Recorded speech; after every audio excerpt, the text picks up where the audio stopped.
Hello, this is Elaine, and welcome back to the podcast. Today we're going to be interviewing one of my favorite critics. This guy has been watching movies for over 40 years and is from originally Arizona, but he's now living in Clarksville. And I'm going to introduce him here soon.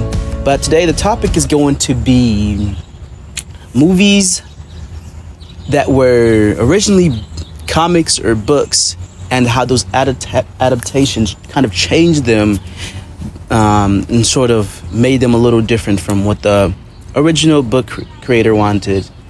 Now, one of the main takeaways from this podcast and talk is going to be from Joe, which really was a good piece of advice. He told me that it's important to watch the movie first and then read the book later, because the book is going to fill in a lot of the stuff that they couldn't put in that short amount of time. Movies are usually like 2 hours.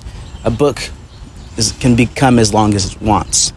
So we talked about kind of the books and movies adaptation, and then we also talked about the way that media has been changing.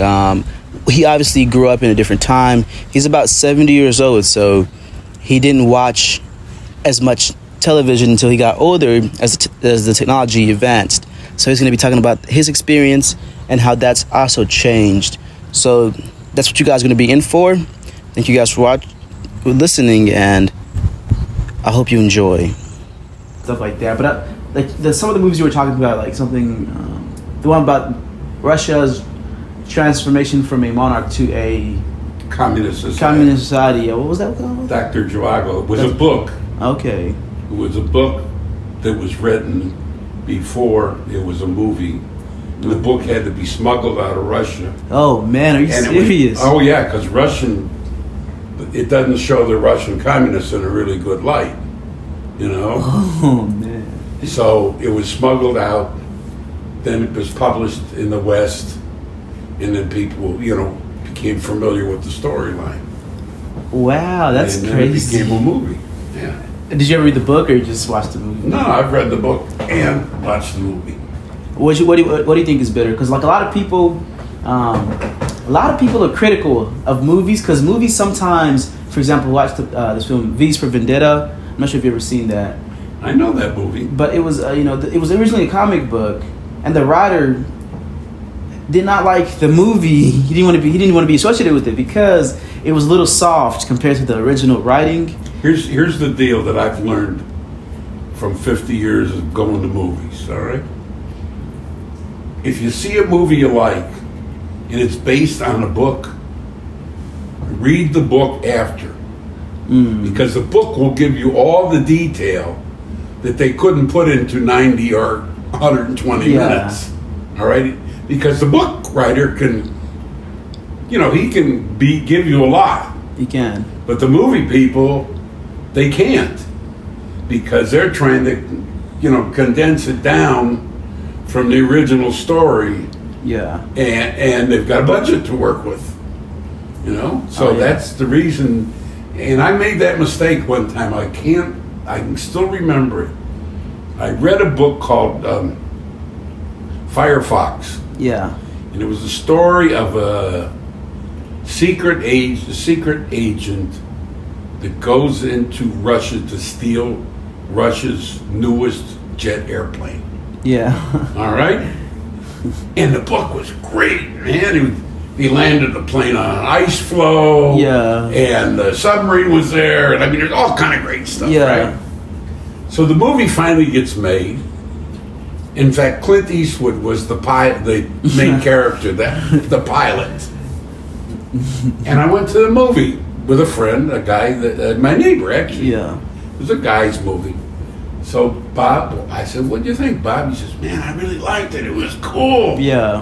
And I said, "Man, I was really disappointed because I didn't get all the detail that was in the book. That's in the book." So my advice to you is, see the movie, read the book after. Yeah, I wanted to start doing that. If you read the book first, I think you'll be disappointed every time. Yeah, because there's a lot of sometimes the same thing with V for Vendetta. The person said that there was a lot of plot holes, and the plot holes were obvious. Like you could obviously see them. But yeah, so the main thing really was just like the ideas. So he wanted to talk about fascism. Oh, yeah. And we can't have that for general audiences, because that's a hard thing to sell to a general audience. Yeah, it won't make money. Yeah, it's they don't want to. People don't want to see that, or Yeah. It's hard for companies to pick it up. They're like, we can't. Well, that's endorse this. That's why you're lucky that you live when you do, because now with all these cable outlets, and they're earning enough money to make their own programming. Yes. Then you can get stuff like that. That is pretty true. And that stuff, none of that stuff was around when I was, growing up. You went to see the movie. That's what there was. And that was that was it. That's the only way to consume it. To go into the movie theater. Go to the movies. We had 3 television stations. Oh man. That's it. And when I was very little, before I was even in high school, the television would go off at 11 o'clock at night, not come back on until 6 in the morning. Oh wow. So TV was super different for you guys then, because you guys only had what was available, and now in today's society, it's like there's so many choices. You can stream, you can go to YouTube, you can do whatever to find the content. I made that point in my history class when I told them, I says, when I was growing up, we got our information out of a garden hose. That's the amount.